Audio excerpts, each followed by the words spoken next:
Sebuah video aksi pria menendang dan membuang sesajen viral di media sosial. Kejadian tersebut diketahui terjadi di lokasi bencana erupsi Gunung Semeru, Lumajang.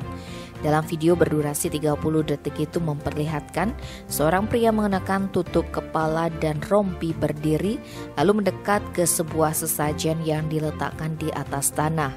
Ada dua sesajen yang terlihat yaitu buah dan nasi yang masing-masing berada di dalam wadah. Sambil menunjuk ke sesajen, pria itu mengatakan sesaji itu membuat murka Allah hingga Allah menurunkan azabnya. Sejurus kemudian dia membuang sesajen buah dan menendang sesajen tersebut. Menyikapi hal tersebut, dilansir dari radartasik.com, Bupati Lumajang Thoriqul Haq memastikan bahwa pria dalam video tersebut bukanlah warga asli Lumajang, pelakunya adalah seorang relawan. Thoriqul Haq pun kecewa karena relawan tersebut masuk ke lokasi erupsi Semeru bukan untuk melakukan tugas kemanusiaan.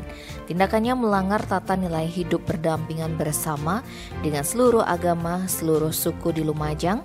Untuk itu, Thoriqul Haq meminta aparat dan sukarelawan mencari orang yang ada di dalam video tersebut. Pihaknya tidak ingin kemunculan video itu membuat kegaduhan di Lumajang dan mencederai salah satu umat agama. Tim Bali Express melaporkan.